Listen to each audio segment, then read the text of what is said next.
오늘 하나님 앞에 나와 예배 드리는 여러분들을 주님의 이름으로 환영하며 축복합니다. 이스라엘 땅을 우리가 이제 젖과 꿀이 흐르는 땅, 보통 그렇게 부르고 있지 않습니까? 뭐 지금 아, 이스라엘과 팔레스타인 이 전쟁으로 인해서 그 땅을 생각하면 어떻게 그 이스라엘 땅이 젖과 꿀이 흐르는 땅인가 이런 의문도 드는데 우리가 출애굽기 말씀을 보면은 하나님께서 모세를 부르실 때 이스라엘 백성들이 애굽 땅에서 애굽 사람들의 그 학대를 받고 그 학대 속에서 부르짖는 그 소리를 하나님께서 들으셨다라고 말씀하십니다. 그러면서 모세를 부르면서 내가 이스라엘 백성들을 구원하여 그들을 젖과 꿀이 흐르는 땅으로 인도하리라라고 말씀하고 계십니다. 젖과 꿀이 흐르는 땅, 가나안 땅을 의미합니다. 이스라엘 땅을 이제 의미하는 것이죠. 그럼 왜 이제 젖과 꿀이 흐르는 땅인가 하면은 아, 여기에는 하나의 어떤 그 전제의 조건이 붙는데 그야말로 이스라엘 땅이 젖과 꿀이 흐르는 땅이 되려면은 그 땅에 때에 맞게 적절하게 비가 내리고 또 적절하게 햇빛이 비치고 적절하게 바람이 불고 모든 그 기후 조건들이 맞아져야 됩니다. 지금 무슨 얘기냐면은 하나님께서 때를 따라 그 땅에 비를 내리실 때 그 비를 통해서 그 땅에 풀이 자라고 그 목처지가 풍성해짐으로 많은 소떼 또 많은 양떼들이 그 풀밭에서 번성하게 되어집니다. 그렇게 하면서 많은 젖을 생산하게 되어지는 것이죠. 그래서 젖과 꿀이 흐르는 땅 이렇게 표현하고 있는 거예요. 왜냐하면은 그 비로 인해서 그 풀뿐만 아니라 그 땅에 밀과 보리 또 많은 그런 곡식들, 채소들 또 아름다운 그런 꽃들이 번성하게 되고 또 이로 인해서 많은 그 벌들이 꿀을 채집해서 그로 인해서 이제 이 꿀벌들에 의해서 그 꿀들이 많아지지 않습니까? 그래서 그로 인해서 이제 젖과 꿀이 흐르는 땅이다라고 얘기하는 거예요. 그러니까 이제 철저하게 하나님께서 그 땅에 때를 따라 비를 주시고 또 햇볕도 주시고 사람이 살 수 있는 모든 그런 환경을 만드셨을 때 그 땅이 젖과 꿀이 흐르는 그러한 땅이 되어집니다. 우리가 알다시피 성경을 읽다 보면은 이스라엘 땅은 사실 비옥한 땅이다 이렇게 말할 수가 없는 그러한 땅입니다. 왜냐하면은 그 산간 지방들이 많기 때문에 그러한 지역들은 그러한 지역에서 어떤 농사를 지을 때는 하늘에서 비가 내리지 않으면은 농사를 지을 수 없어요. 우리나라도 그 시골에 보면은 천수답이 있잖아요. 천수답은 물을 끌어올 수 없는 그러한 어떤 땅, 옛날 같은 옛날. 그러면은 그러한 어떤 이 전답은 하늘에서 내리는 그 비에 의해서 밭과 논에서 이 그 곡식을 재배할 수밖에 없는 것이죠. 그러니까 만약에 비가 오지 않으면은 그 한 해 농사는 망치게 되어지는 겁니다. 이스라엘 땅 자체가 그러합니다. 그래서 하나님께서 이스라엘 땅을 젖과 꿀이 흐르는 땅이 되도록 하기 위해서는 그 땅의 왕은 하나님이시요 하나님께서 친히 그 땅을 다스려 나가실 때 비로소 그 땅이 젖과 꿀이 흐르는 땅이 되어지는 것이죠.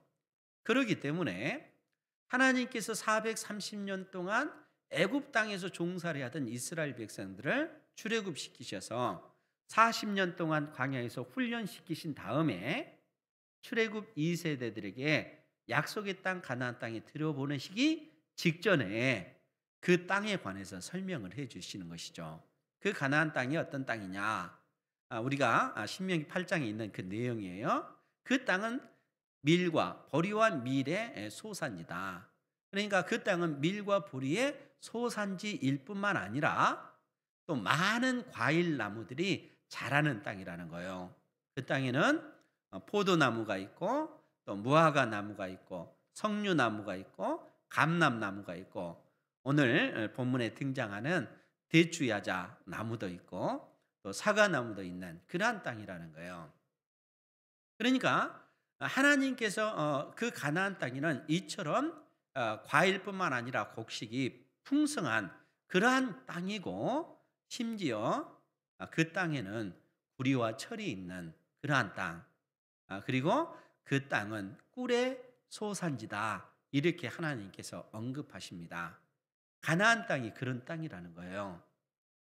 그러면서 하나님께서 어떤 말씀을 주시냐면 신명기 8장 19절 말씀에 보면은 그 부분은 제가 읽어드릴게요. 화면에 보면 됩니다.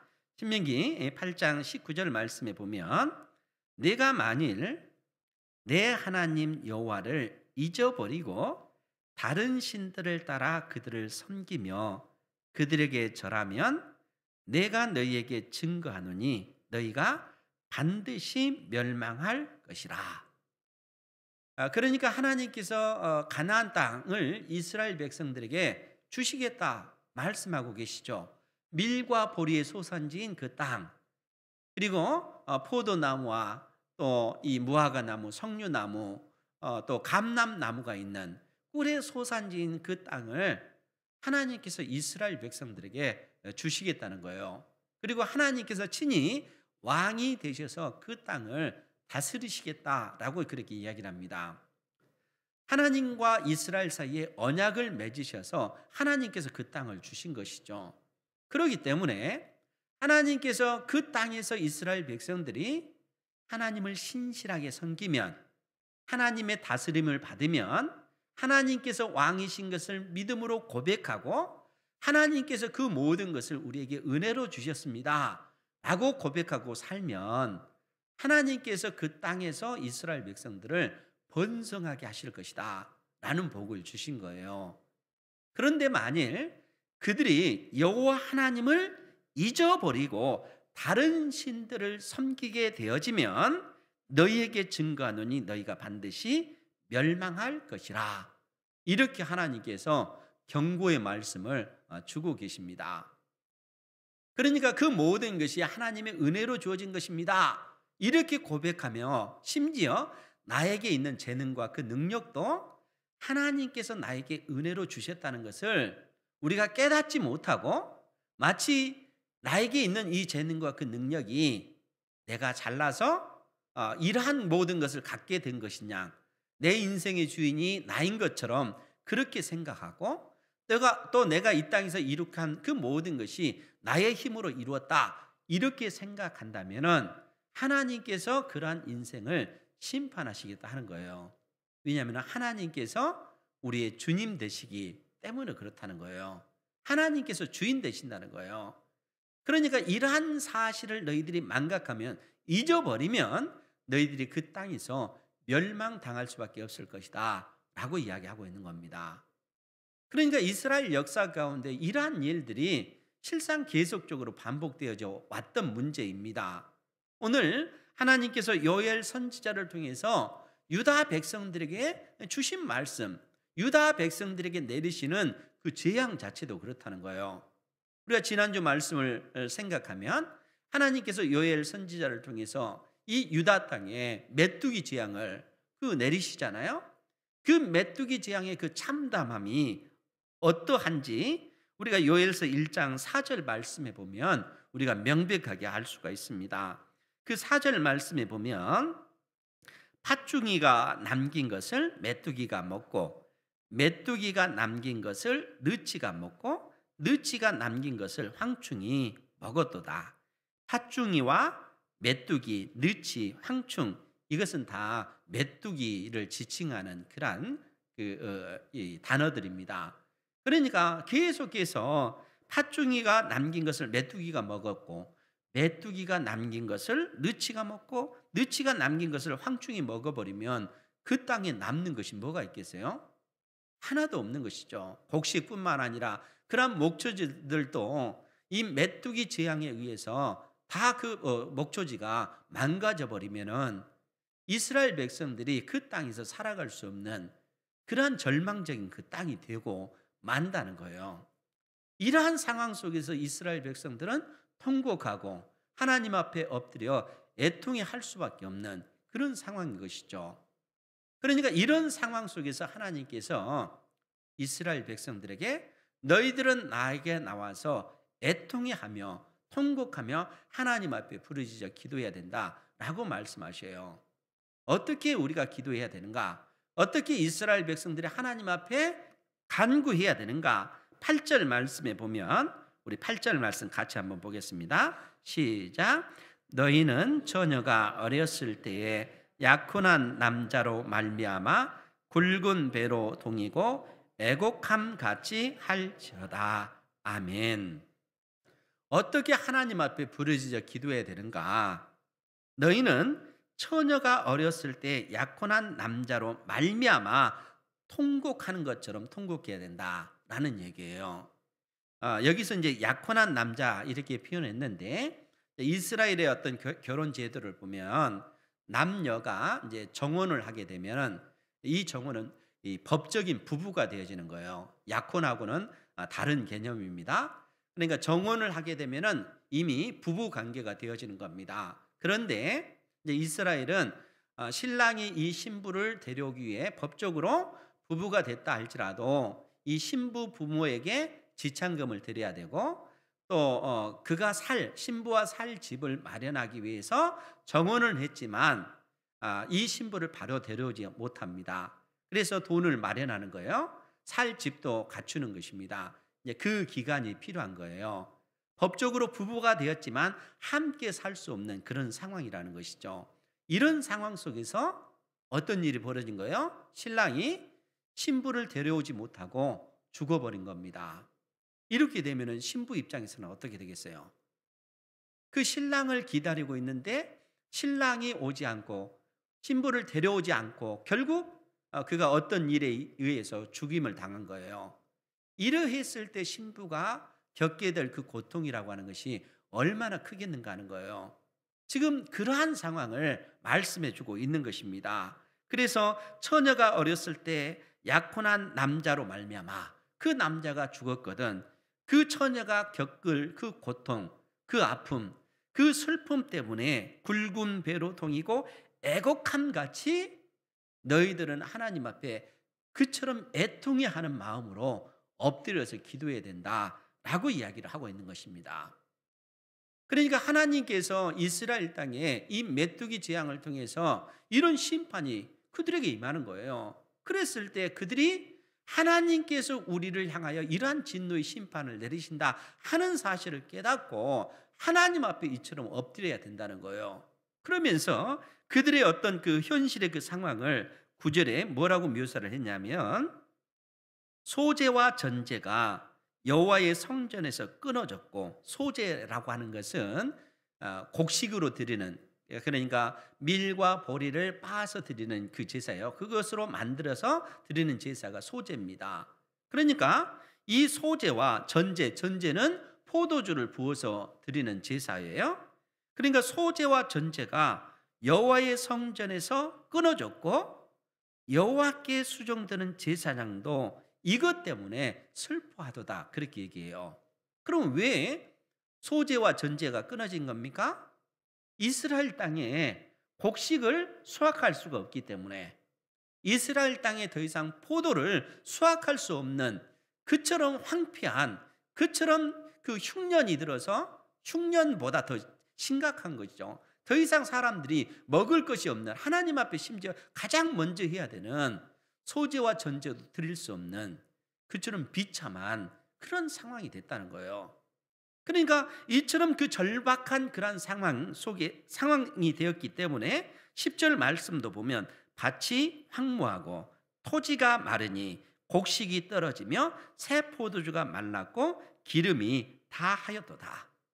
밭이 황무하다는 거예요. 밭에서 수확할 그 곡식 자체가 없다 하는 겁니다. 토지가 마른다라고 하는 것이 뭐겠어요? 단순히 메뚜기 재앙뿐만 아니라 그 땅에 비가 내리지 아니하므로 그 땅이 다 말라버리는 이런 상황이 되었다는 거예요. 그러니까 메뚜기 재앙과 또 가뭄으로 인해서 사람들이 더 이상 먹을 그러한 것이 없고, 그래서 곡식이 떨어지고 새 포도주도 수확하지 못하고, 심지어 기름이 다 말라도다. 감람나무 자체도 수확할 거리가 없기 때문에 거기서 올리브 기름 자체를 수확할 수 없는 그런 상황이 되어졌다는 거예요. 그러니까 하나님께서 이러한 어떤 진노의 그 심판을 이스라엘 백성들에게 내리신 것입니다. 그렇기 때문에 하나님께서 이스라엘 백성들에게 약속해 주셨던 밀과 보리, 또 그 땅에서 자라나는 포도, 무화과, 또 석류, 그리고 감람나무, 이러한 그 나무들에서 수확을 할 수가 없는 그런 모습을 11절 이하가 그려주고 있습니다. 그래서 농부들아, 너희는 부끄러워할지어다. 포도원을 가꾸는 자들아, 곡할지어다. 하나님 앞에 통곡할지어다 하는 거예요. 아무것도 그 수확을 거둬들일 것이 없기 때문에 그렇습니다. 그래서 뭐라고 얘기를 하냐면은, 이는 밀과 보리 때문이라. 밭의 소산이 다 없어졌음이로다. 포도나무가 시들었고 무화과 나무가 말랐으며 석류나무와 대추나무는 대추야자 열매를 얘기하는 거예요. 이제 대추야자는 우리가 잘 아는, 익히 들어봤을 종려나무를 얘기해요. 그러니까 종려나무의 그 열매를 말리면은 우리나라 대추하고 좀 비슷합니다. 그래서 이제 대추야자 나무와 이 사과나무와 밭의 모든 나무가 다 시들었으니 이러므로 사람의 즐거움이 말랐도다. 들에 있는 모든 것들이 다 말라버리니까 우리 인생의 그 기쁨도, 사람들의 그 즐거움도 다 말라버리는 이처럼 비참한 지경에 하나님의 택한 백성, 유다 백성들이 이러한 지경에 처하게 되어졌다는 거예요. 하나님께서 이러한 그 진노의 그 심판을 유다 땅에 내리시는 것입니다. 이러할 때 하나님의 그 제사장, 하나님께서 세우신 그 제사장들은 어떻게 해야 되겠어요? 이러한 어떤 그 상황이 왜 이런 문제가 택한 백성 이스라엘에게 임하였는가? 그러한 사실을 영적으로 간파해야 되겠죠. 그래서 하나님께서 요엘 선지자를 통해서 제사장들을 향해서 뭐라고 말씀하시냐면은 13절 이하의 말씀입니다. 제사장들아, 너희는 굵은 배로 동이고 슬피 울지어다. 제단에 수종드는 자들아, 너희는 울지어다. 내 하나님께 수종드는 자들아, 너희는 와서 굵은 배 옷을 입고 밤이 새도록 누울지어다. 밤이 새도록 누울지어다. 그 말은 밤새워서 하나님 앞에 통곡하며 기도할지어다 라는 그 말입니다. 그러면서 그 이유는 소제와 전제를 너희 하나님의 성전에 드리지 못하기 때문에 그렇다 하는 거예요. 소제와 전제를 드리지 못하기 때문에 그 문제로 인해서 너희들은 하나님 앞에 통곡하면서 기도해라. 제사장들에게 그 얘기를 합니다. 그러면 여러분, 단순히 하나님 앞에 소제와 전제를 드리지 못했기 때문에 제사장에게 이처럼 통곡하며 기도하라 라고 얘기했겠어요? 그 얘기가 아니죠. 지금 이스라엘 땅 전역에 하나님께서 진노의 그 심판을 내리셔서 메뚜기 재앙과 가뭄으로 인해서 그 땅에 거둬들일 곡식이 없다는 거예요. 그 땅에 거둬들일 만한 과일이 없다는 거예요. 그러니까 이러한 일이 왜 발생했는가? 그것은 하나님께서 이스라엘을 향하여 심판하신다 하는 사실을 제사장들은 속히 깨닫고 영적으로 깨어서 그 문제를 가지고 하나님 앞에 통곡하며 밤새워서 기도해야 된다라는 그러한 얘기죠. 실상 오늘날에는 하나님의 말씀을 맡은 주의 종들이 영적으로 깨어 있어야 되겠죠. 그렇지 못하면은 함께 망하는 것입니다. 하나님께서 제사장들에게 너희들이 영적으로 깨어서 하나님 앞에 그처럼 부르짖어야 된다라고 얘기합니다. 그리고 나아가 어떻게 해야 되는가? 우리 14절 말씀입니다. 같이 볼까요? 14절 시작. 너희는 금식일을 정하고 성회를 소집하여 장로들과 이 땅의 모든 주민들을 너희 하나님 여호와의 성전으로 모으고 여호와께 부르짖을지어다. 아멘. 그러니까 제사장들은 영적으로 깨어서 이제는 그 땅의 장로들, 즉 그 땅의 지도자들과 그 땅의 모든 그 백성들을 성회로 소집하라는 거예요. 그리고 금식일을 정하고 성회로 모든 백성들이 함께 모여서 하나님 앞에 눈물로 기도하라는 거예요. 하나님의 성전에서 부르짖어 기도하라 하는 겁니다. 하나님 앞에 뜻을 정하고 하나님 앞에 기도해야 된다는 거예요. 왜냐하면 이러한 그 모든 그 재앙이 하나님께로부터 왔기 때문에 그렇다는 거예요. 하나님께서 이스라엘 백성들을 마치 심판하시기를 이스라엘 백성들을 완전히 진멸하실 것처럼, 그처럼 메뚜기 재앙을 통해서, 가뭄을 통해서 이스라엘 백성들을 심판하고 계셔요. 그렇기 때문에 오늘 15절 말씀에 뭐라고 성경이 기록되어 있냐면은, 슬프다 그 날이요 여호와의 날이 가까웠나니 곧 멸망같이 전능자에게로부터 이르리로다. 그러니까 지금 요엘 선지자는 이 메뚜기 재앙과 이 가뭄 재앙을 통해서 오히려 하나님께서 여호와의 날에 하나님께서 이스라엘 백성들을 그처럼 진멸하듯이 하나님의 진노의 심판이 지금 유다 백성들에게 임하고 있다는 거예요. 우리 인생이 당하는 그 고난을 통해서 우리는 무엇을 깨달아야 되냐면은, 그 고난을 통해서 마지막 날에 있을 하나님의 진노의 그 심판을 우리 인생들은 기억해야 된다는 거예요. 하나님께서 이스라엘 백성들에게 메뚜기 재앙을 통해서 가뭄의 그 재앙을 통해서 심판하시면서, 동시에 그 재앙을 통해서 장차 하나님께서 이 땅에 재림하셔서 온 백성을 심판하실 그 날을 우리는 기억해야 된다는 거예요. 여러분, 우리 인생의 개개인의 어떤 그 인생의 문제를 놓고 생각할 때도 역시 마찬가지입니다. 여러분, 우리의 인생이 영원하지 않아요. 100년이라고 하는 사실은 굉장히 짧은 기간입니다. 여러분, 영원한 시간 속에 100년이라고 하는 것이 얼마나 짧습니까? 그렇지 않습니까? 그런데 우리 인생이 참 무감각한 것이 뭐냐면은, 이 100년의 그 세월이, 우리 인생이 마치 영원한 것처럼 착각하고 살아요. 그렇지 않습니까? 그런데 모든 인생은 다 죽잖아요. 개개인의 그 죽음을 통해서 우리는 무엇을 생각해야 되냐면은, 영원한 그 죽음을 생각해야 된다는 것이죠. 왜냐하면 이 땅에 우리 주님께서 재림하실 때 온 세상을 심판하실 것이고, 그리고 모든 인생들을 심판하실 뿐만 아니라 그 가운데 택한 백성들을 구원해 내시고 영원한 하나님의 나라를 상속받게 해 주실 것이기 때문에 그렇습니다. 그러니까 우리의 그 인생이 그만큼 짧다는 거예요. 어제 그 기사를 보니까 팀 켈러라고 하는 그 미국의 그 유명한 목사님이 계셔요. 굉장히 신실하신 분이시고, 또 그 우리나라에도 오셔서 말씀을 전하시고 그러신 분인데 존경받는 그런 분입니다. 그런데 그분이 2000년 약 3년 전에 췌장암 사기, 그 신실한 목사님도 췌장암 사기에 걸린 거예요. 그러니까 췌장암 사기면은 생명이 얼마 안 남잖아요.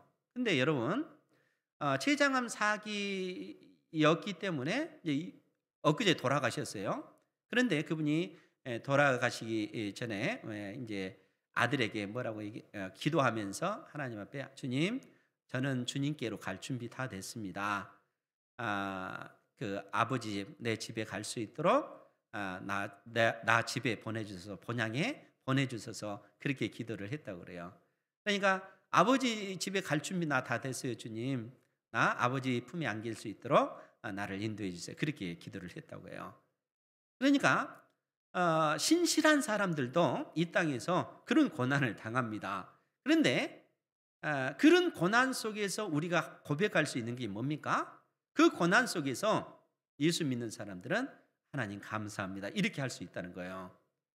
왜냐하면 우리가 천국에 가면은 더 이상 고난이 없잖아요. 고난 받는 것도 이 땅에서의 삶입니다. 그리고 하나님께서 무엇보다도 기뻐하시는 것이 뭐냐면은, 고난 속에서 하나님 앞에 감사할 수 있는 거예요. 왜냐하면 하나님의 살아계심을 믿기 때문에, 그리고 이 고난이라고 하는 것이 영원한 것이 아니고 이 고난 너머에 영원한 그런 행복이 있기 때문에 그런 것입니다. 요즘 우리가 이제 새벽 예배 때 그 미가서를 보는데 미가 선지자가 우리에게 어떤 말씀을 주시냐면은 이스라엘 백성들이 당하는 그 고난을 해산하는 여인으로 비유를 해요. 여러분, 해산하는 여인의 그 고통이 얼마나 큽니까? 남자들은 모르죠. 근데 이제 여자들은 잘 알겠지만, 근데 남자들도 대충 그걸 알잖아요. 그러니까 이성적으로 합니다. 근데 그 고난, 그 고통이 얼마나 크겠어요. 근데 그 해산의 고통 너머에 새 생명이 있잖아요. 그렇지 않습니까? 그러니까 그 해산의 고통을 견디고 나서 새 생명이 태어난다는 것을 우리는 아는 것이죠. 하나님께서 우리 인생에게 고통을 허락하시는 것은 그 고통이 영원한 것이 아니라는 거예요. 이 고통 너머에 하나님께서 약속하신 그 은혜, 그 복이 있다는 겁니다. 그러니까 고통 가운데 있을 때 믿음의 사람들은 어떻게 해야 되는가? 하나님 앞에 부르짖어 기도하라는 거예요. 그리고 그 고통의 삶의 그 현장을 견뎌내면서 인내하면서 이 고통이 지나고 나면은 하나님께서 나에게 약속하신 그 복이 있을 것을 믿기 때문에 우리는 그 고통을 오히려 기쁨으로, 오히려 감사함으로 견뎌 나간다는 겁니다. 하나님께서 요엘 선지자를 통해서 이스라엘 백성들에게 지금 그 말씀을 하고 있는 거예요. 너희들은 견뎌내라. 지금 현재 이러한 어떤 메뚜기 재앙을 통해서, 가뭄의 재앙을 통해서 오히려 하나님 앞에 금식을 선포하고 하나님 앞에 나와서 부르짖어 기도해라. 왜냐하면 하나님께서는 이스라엘 백성들이 부르짖는 그 소리를 들으시기 때문에 그렇다는 거예요. 마치 하나님께서 지금 현재 너희들을 멸망시킬 것처럼 보여지는 그러한 현실이라 할지라도, 여러분, 메뚜기 재앙을 통해서, 가뭄을 통해서 거둬들일 그러한 곡식이 없고 또 거둬들일 그러한 것들이 아무것도 없는 그러한 상황이라면 그들이 얼마나 절망스러운 그런 상황이겠어요? 하나님께서 마치 그들을 이 땅에서 쓸어버리는 것처럼 보여지잖아요.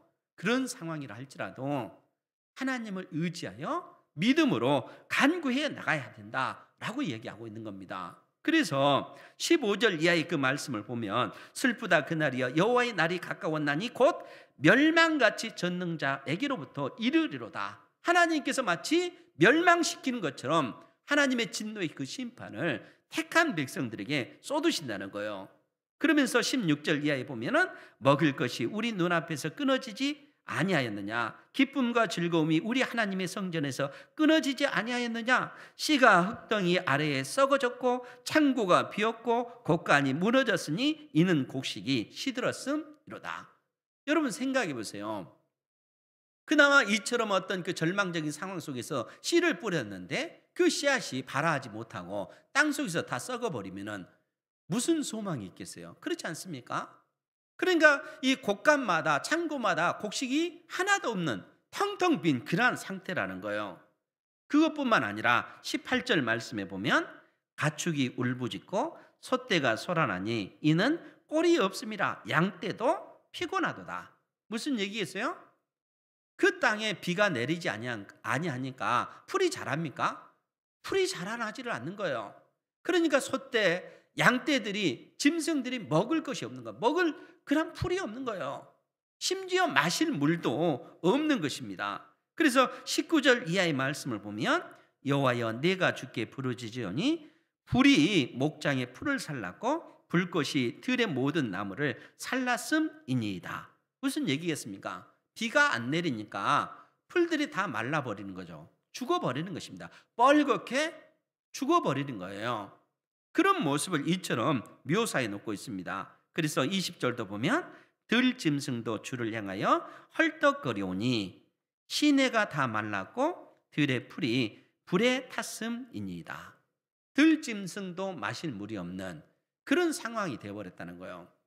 이처럼 절망적인 상황에서 이스라엘 백성들이 할 수 있는 일이 뭐겠습니까?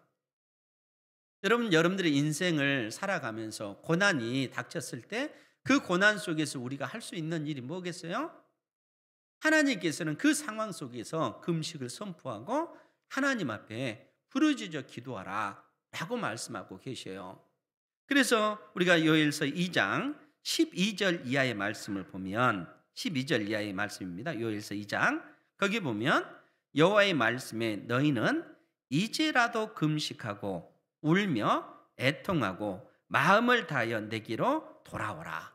금식을 선포하고 하나님 앞에 애통하면서 기도하면서 하나님께로 돌아오라.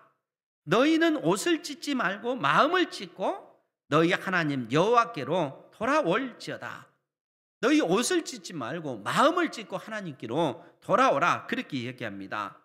그러면서 그는 은혜로우시며 자비로우시며 노하기를 더디하시며 인애가 크시사 뜻을 돌이켜 재앙을 내리지 아니하시나니. 인애가 크시사, 이 인애라고 하는 것은 하나님의 언약적 자비를 의미해요. 우리가 범죄했다 할지라도 그 사실을 깨닫고 하나님, 내가 범죄했습니다. 나를 불쌍히 여겨주십시오. 하나님 앞에 기도하면 하나님께서 우리의 모든 죄를 용서해 주시겠다. 이미 약속해 주셨습니다.